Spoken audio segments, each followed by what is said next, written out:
व्यावसायिक संगठन के आज के वीडियो लेक्चर में आप सभी का हार्दिक स्वागत। कंपनियों के रूप में परिवर्तन यानी कि कन्वर्जन ऑफ कंपनीज ये टॉपिक है। निजी कंपनी का सार्वजनिक कंपनी में परिवर्तन अगर करना हो तो कैसे करेंगे। सबसे पहले अंतर नियमों में परिवर्तन करना होगा। अपने को सार्वजनिक कंपनी में परिवर्तित करने के लिए निजी कंपनियों को अपने अंतर नियमों में परिवर्तन करना होता है, जिससे धारा 268 में दिए गए प्रतिबंध समाप्त हो जाते हैं। दूसरी बात, विशेष प्रस्ताव पारित करना। सर्वप्रथम संचालक मंडल की सभा में ऐसा परिवर्तन लाने के लिए इस आशय का प्रस्ताव पारित करना होगा। उसके बाद अंशधारियों की असाधारण सभा बुलाकर इस आशय का विशेष प्रस्ताव पारित करना होगा। विशेष प्रस्ताव पारित होने की तिथि से निजी कंपनी एक सार्वजनिक कंपनी में परिवर्तित हो जाती है।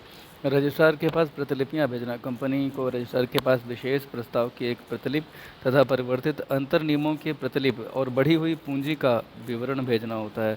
अंतर नियमों में परिवर्तन की तिथि से 30 दिन के अंदर रजिस्ट्रार के पास प्रविवरण या स्थानापन्न प्रविवरण भेजना होगा।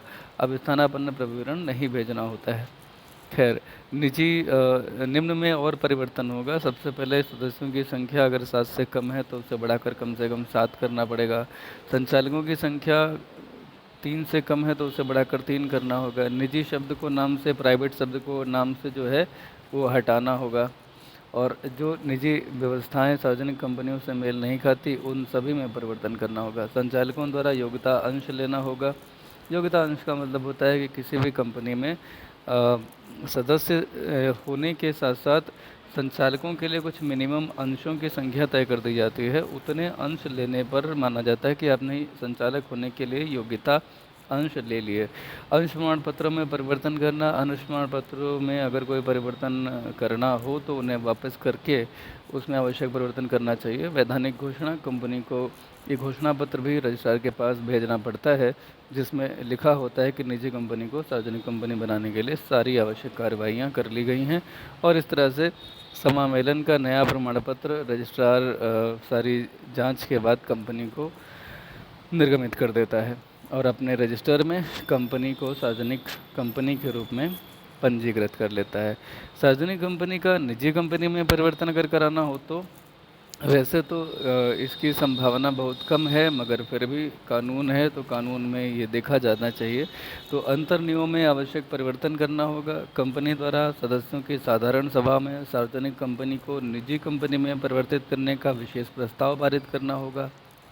उसके बाद कंपनी अंतर नियमों में इस प्रकार के परिवर्तन करने होंगे कि वह कंपनी अधिनियम के प्रावधानों के अनुसार निजी कंपनी कहलाने लगे। 3 शर्तों का समावेश करना होगा। एक साधारण सभा बुलाकर अंतर नियमों में पहला, अंशों के हस्तांतरण पर प्रतिबंध लगाना होगा। सदस्यों की अधिकतम सीमा 200 करनी होगी और अपनी प्रतिभूतियों को आम जनता में बेचने पर प्रतिबंध लगाना होगा। इसके लिए अंतर नियमों में संशोधन करने के लिए साधारण सभा में विशेष प्रस्ताव भी पारित करना होगा। केंद्र सरकार की अनुमति लेनी होगी। सार्वजनिक कंपनी से निजी कंपनी में परिवर्तन हेतु कुछ चूँकि छूट मिलती हैं और कुछ प्रिविलेजेस मिलते हैं, तो इसके लिए केंद्र सरकार की अनुमति चाहिए। परिवर्तित अंतर नियमों की प्रतिलिपि रजिस्ट्रार के पास भेजना 1 महीने के भीतर।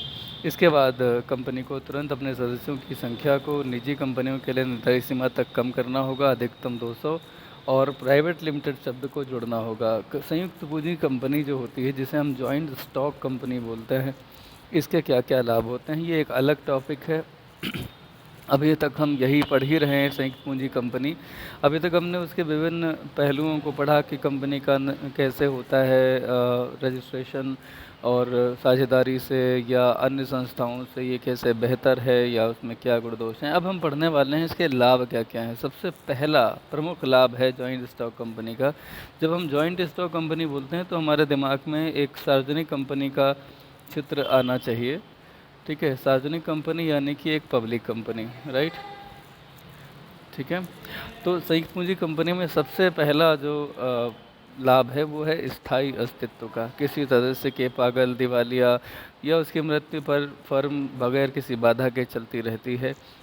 कहा गया है कि ओवेन कहते हैं कि कंपनी के सदस्य योजना तैयार करके उसे सदस्य बदलते रहते हैं, फिर भी वह बिना किसी बाधा के निरंतर चलती रहती है। इसकी तुलना एक नदी से की जा सकती है। अस्तित्व बना रहता है, उसके अंग जिसमें उसका अस्तित्व बना है वे बराबर बदलते रहते हैं। अच्छा, दूसरी बात आती है सीमित दायित्व की, यानी कि जितना पैसा लगाया है कंपनी के प्रति उस सदस्य का या उस अंशधारी का केवल उतना ही दायित्व है जितना उसने पूंजी लगाया है, जितने के अंश खरीदे हैं।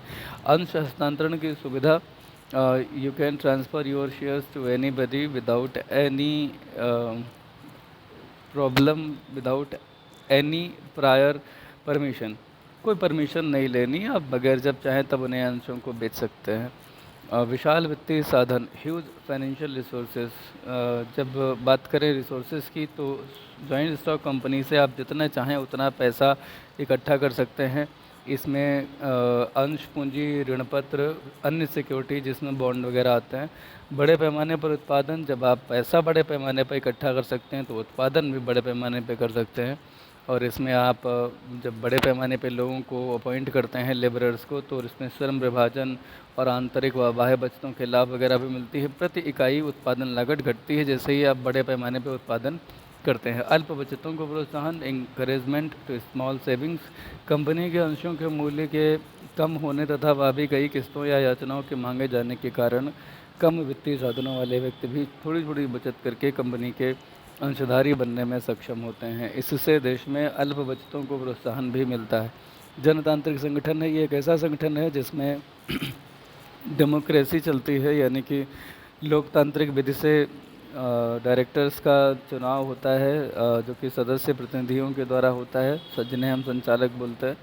और ये उसका कंपनी का संचालन करते हैं, और उनका चुनाव जो सदस्य प्रतिनिधि होता है जिन्हें संचालक कहा जाता है, उनका चुनाव सदस्य करते हैं, और वो भी लोकतांत्रिक ढंग से। योग प्रबंधकों और विशेषज्ञों की नियुक्ति आप करते हैं, क्योंकि आपके पास इतना पैसा होता है और आवश्यकता भी होती है ऐसे लोगों की। वित्तीय संस्थाओं के लिए निवेश के अवसर, बहुत सारी वित्तीय संस्थाएं हैं जैसे बैंक, बीमा कंपनियां और अन्य वित्तीय संस्थाएं, वह अपने पास जो उनके पास जमाएं होती हैं जनता की या अन्य पैसे के जो भी स्रोत हैं, उनसे जो पैसा उनके पास आता है वह उस पैसे को इन कंपनीज़ में लगा सकते हैं और इससे वो अच्छा अर्निंग कर सकते हैं। बहुत सारी बैंक हैं जैसे एसबीआई म्यूचुअल फंड, अपने अपने म्यूचुअल फंड चलाते हैं, आईसीआईसीआई म्यूचुअल फंड वगैरह वगैरह। तो ये अपना जो पैसा आप जनता से इकट्ठा करते हैं उसे कहाँ जमा करते हैं, कहाँ लगाते हैं, इन्हीं कंपनीज़ के शेयर्स में लगाते हैं। कभी लार्ज कैप में, कभी मिड कैप में, कभी स्मॉल कैप में लगाते हैं।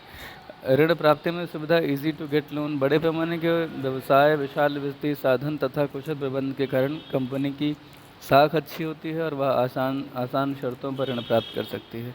नवीनतम उत्पादन विधियों का प्रयोग, use of latest techniques production.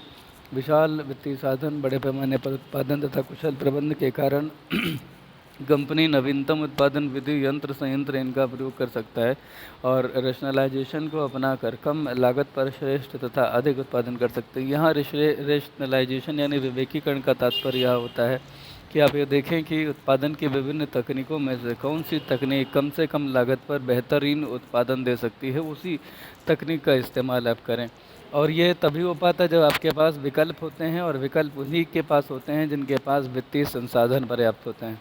आप बाज़ार में जाते हैं, आपको सामान खरीदना है, कोई ड्रेस खरीदनी है सपोज़, तो आपके पास उतने ही विकल्प होंगे जितना पैसा आपके पास होगा। यही कंपनियों के साथ भी है। तो आप अपने विवेक का इस्तेमाल तभी कर सकते हैं when you have resources, financial resources basically. जोखिम का विभाजन, ये पॉइंट नंबर 12 है। एकाकी व्यापार में सारा का सारा जोखिम एक ही व्यक्ति वहन करता है, लेकिन साझेदारी में जोखिम कुछ व्यक्तियों में बढ़ता है, लेकिन यहाँ कंपनियों में जोखिम अनेक सदस्यों में बढ़ता है। तो जैसे एक कहावत क्या है, 7-5 की लकड़ी और एक जने का बोझ, अर्थात अगर एक ही व्यक्ति के ऊपर पूरा जोखिम पड़े तो उसके लिए वो अगर कहीं पे भी नुकसान होता है बिजनेस में तो वो पूरी तरह से बर्बाद हो जाता है। लेकिन जब वही लाखों करोड़ों लोगों में बढ़ जाता है तो वो जोखिम व्यक्तियों के ऊपर असर ना के बराबर डालता है।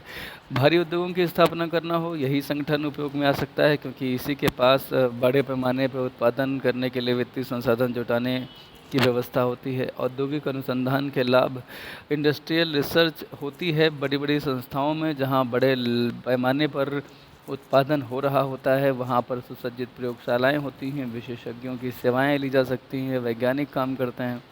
प्रभावी सरकारी नियंत्रण इन संस्थाओं पे कहीं कोई अनियमितता ना हो, इसके लिए बैंकिंग कंपनी अधिनियम 2013 में और अन्य संस्थाएं जैसे सेबी वगैरह के द्वारा तमाम तरह के नियंत्रण और रेगुलेशन की व्यवस्था है, जिससे इनमें अनियमितताएं ना के बराबर होती हैं और निवेशक, ऋणदाता और उपभोक्ताओं के शोषण की संभावनाएं कम हो जाती हैं। जनता का इन पे विश्वास भी बहुत ज़्यादा होता है। बात करें संयुक्त पूंजी कंपनी के दोषों की, तो इनके निर्माण में बहुत कठिनाई आती है, बड़े लंबा समय बीतता है, करीबन 1 साल का समय माना जाता है कंपनी के ओवरऑल बिजनेस के शुरू करने में लगता है। 1 से 1.5 साल का समय लग जाता है कंपनी के निर्माण में। प्रवर्तकों द्वारा कभी कभी कपट किया जाता है, यानी कि कुछ ऐसी सूचनाएं छुपाई जाती हैं जो बहुत ज़रूरी हैं, कुछ ऐसी बातें दिखाई जाती हैं जो वास्तविकता में होती नहीं है। पार्षद सीमा नियम द्वारा क्षेत्र सीमित कर दिया जाता है, क्योंकि पार्षद सीमा नियम में बताए गए जो इसके उद्देश्य होते हैं उन्हीं के अनुसार इसका स्कोप तय हो जाता है। अत्यधिक सरकारी नियंत्रण एक तरफ तो अच्छा होता है, लेकिन दूसरी तरफ ज़रा से भी त्रुटि हो जाने पे ढेर सारे फाइन वगैरह लगाने पड़ते हैं और विभिन्न प्रकार की सरकारी औपचारिकताओं के कारण इन पे खर्चा बहुत आता है और कहीं न कहीं व्यावसायिक स्वतंत्रता भी बाधित होती है। अल्पतांत्रिक प्रबंध, वैसे तो कहा जाता है कि कंपनी लोकतांत्रिक प्रणाली पर आधारित है, लेकिन व्यवहार में दिखता यह है कि कुछ ही साधन संपन्न और शक्तिशाली संचालकों के हाथों में पूरा का पूरा कंपनी संचालन और प्रबंध केंद्रित होता है, जो कि बहुत सारे अंश खरीद लेते हैं और ऐसे व्यक्ति ही कंपनी के वास्तविक स्वामी होते हैं। जैसे रिलायंस इंडस्ट्रीज़ में मुकेश अंबानी के खुद के शेयर जो हैं वो 51% से ज़्यादा हैं और इसी वजह से नियंत्रण पूरा का पूरा उन्हीं के पास, कंपनी के पास है। वे कंपनी के प्रबंध में अपनी मनमानी करने की स्थिति में होते हैं। ऐसे लोग जिनके पास बहुमत में या यूँ कहें 51% से ज़्यादा शेयर्स होते हैं और अन्य अंशधारी वहाँ पे सिर्फ और सिर्फ वॉचिंग डॉग जैसे होते हैं, देखते रहते हैं, कर कुछ ज़्यादा कुछ करने की स्थिति में नहीं होते हैं। तो इस तरह से अल्पतांत्रिक प्रबंध पर आधारित ये संस्थाएं चलती हैं, जिन्हें कंपनी कहा जाता है। अंशधारियों का शोषण भी होता है। संचालकों के हाथों में कंपनी की आर्थिक सत्ता और प्रबंध व्यवस्था केंद्रीकृत हो जाती है और वे अपनी स्वार्थ सिद्धि में लगे रहते हैं। अंशधारियों के हितों तक की परवाह नहीं करते, अपने लिए अधिक वेतन, कमीशन, भत्ते आदि निर्धारित कर लेते हैं। अंशधारियों का शोषण होता है। इस तरह से इस शोषण को रोकने के लिए सरकार ने 1970 में प्रबंध अभिकर्ता प्रणाली को समाप्त कर दिया, किंतु आज भी किसी न किसी रूप में अंशधारियों का शोषण होता रहता है। मालिकों तथा श्रमिकों के बीच दूर का संबंध, इसमें मालिक और श्रमिक डायरेक्ट टच में नहीं आते, बहुत दूर दूर तक का इनका नाता नहीं होता, मिलने की संभावना तो ना के बराबर होती है। इसीलिए इसमें जो ट्रेड यूनियंस हैं वो बन जाते हैं या लेबर यूनियन बन जाते हैं और बाद में अगर इनके हितों को सुरक्षित नहीं रखा जाता तो असंतोष से हड़ताल, घेराव वगैरह ये सब आती हैं। आर्थिक विषमताओं में वृद्धि, आर्थिक विषमता का मतलब है कि बड़े बड़े होते चले जाएं, यानी कि अमीर अमीर होते चले जाएं और गरीब उस अनुपात में अपनी गरीबी दूर करने की स्थिति में ना हो, तो इससे आर्थिक विषमताएं बढ़ती हैं, यानी इकोनॉमिक डिस्पैरिटीज़ बढ़ती हैं और इसमें कंपनी भी कहीं ना कहीं उत्तरदायी है, ऐसा माना जाता है। पारस्परिक हितों में संघर्ष, conflict among mutual interest, company संगठन में विभिन्न लोगों के परस्पर विरोधी होने के कारण उनमें संघर्ष चलता है। संचालक अपनी स्वार्थ सिद्धि के लिए कंपनी तथा अंशधारियों के हितों की बलि देने में संकोच नहीं करते। विभिन्न प्रकार के अंशधारियों में परस्पर विरोध की स्थिति बनी रहती है। अधिमान अंशधारी लाभांश प्राप्त करने के बाद चाहते हैं कि शेष लाभ को संचित कोष में जमा कर दिया जाए। साधारण अंशधारी शेष समस्त लाभ का वितरण चाहते हैं। अंशधारियाँ तथा ऋणपत्रधारियों के हित परस्पर विरोधी होते हैं। अंशधारी अधिक से अधिक लाभांश चाहते हैं, जबकि ऋणपत्रधारी चाहते हैं कि अधिक से अधिक धनराशि रिजर्व में रखी जाए। प्रबंधकों तथा कर्मचारियों के हितों में टकराव होता रहता है। निर्णय लेने में बहुत लंबी परंपरा है। कम से कम कोरम पूरा होना चाहिए, जैसे कंपनी में कोरम पूरा होने के लिए कम से कम 5 सदस्य होने चाहिए या कहीं कहीं 7 सदस्य होने चाहिए।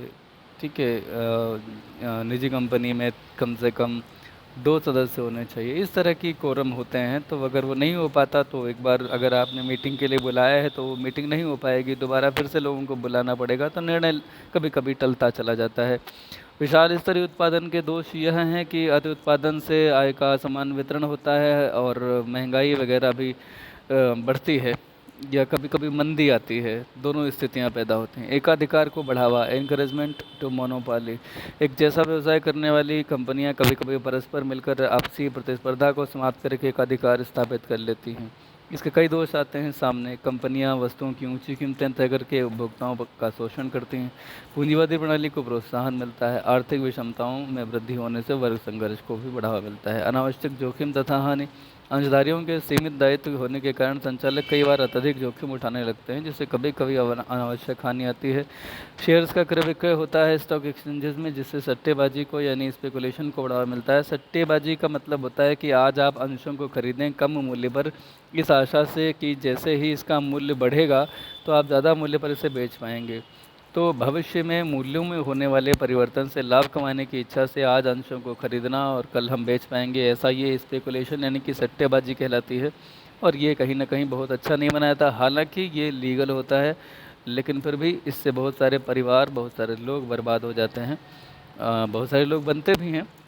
गोपनीयता का अभाव, क्योंकि इसमें बहुत सारे प्रलेखों को सार्वजनिक करना पड़ता है हर तिमाही, अपनी बैलेंस शीट और बहुत सारी चीज़ें इनकी लोगों के सामने पब्लिक डोमेन में होती हैं, तो गोपनीयता का अभाव होता है। कुटीर तथा लघु उद्योगों को हानि होती है इनसे, क्योंकि इनके सामने वो कंपटीशन में ठहर नहीं पाते। कहीं ना कहीं राजनीतिक भ्रष्टाचार को भी प्रोत्साहन देती हैं ये कंपनियाँ, क्योंकि कंपनियां राजनीतिक दलों को भारी चंदे देकर बाद में सत्ताधारी दल से अपने हित में नीतियां और नियम बनवाकर अथाह धन कमाती हैं। फिर कंपनियां अपने प्रतिनिधियों को लोकसभा और विधानसभाओं में भेजकर उनसे मनमाने कानून पारित करवा लेती हैं। अक्सर विपक्षी दल कांग्रेस भाजपा की सरकार पे ये आरोप लगाते हैं कि इन्होंने अपने जो फेवरेट बिजनेसमैन हैं, जैसे कि इनके रिलायंस इंडस्ट्रीज़ के अडानी और मुकेश अंबानी और अडानी को ये उनके लाभ के लिए नीतियां बनाती हैं, ऐसे आरोप कांग्रेस अक्सर लगाती है। खैर, निष्कर्ष यही कि कंपनी संगठन के लाभों और दोषों के विवेचन से स्पष्ट यह है कि इस व्यवस्था के दोषों की अपेक्षा इसके लाभ चूँकि बहुत ज़्यादा हैं। दोष भी स्वयं कंपनी व्यवस्था के नहीं हैं, बल्कि उन स्वार्थी तत्वों के हैं जो इनकी स्थापना करते हैं या इसका दुरुपयोग करते हैं। कंपनी संगठन को निष्पक्ष और स्वतंत्र रूप से कार्य करने दिया जाए तो यह देश के चहुमुखी विकास में महत्वपूर्ण भूमिका निभा सकता है। अभी अगर हम बात करें तो आधुनिक समय में बड़े आकार के व्यवसायों में जहाँ विशाल पूंजी और कुशल प्रबंधन की आवश्यकता होती है, वहाँ इनका महत्व बढ़ता चला जा रहा है। और मैं दो तीन बातें आपको बता दूं कि सरकारें पहले जो काम किया करती थीं, अब वह चैनलाइज कर रही हैं। अब वह सारे काम कंपनीज़ के माध्यम से कराने में लगे हुए हैं। आपने पीपीपी मॉडल सुना होगा, पब्लिक प्राइवेट पार्टनरशिप।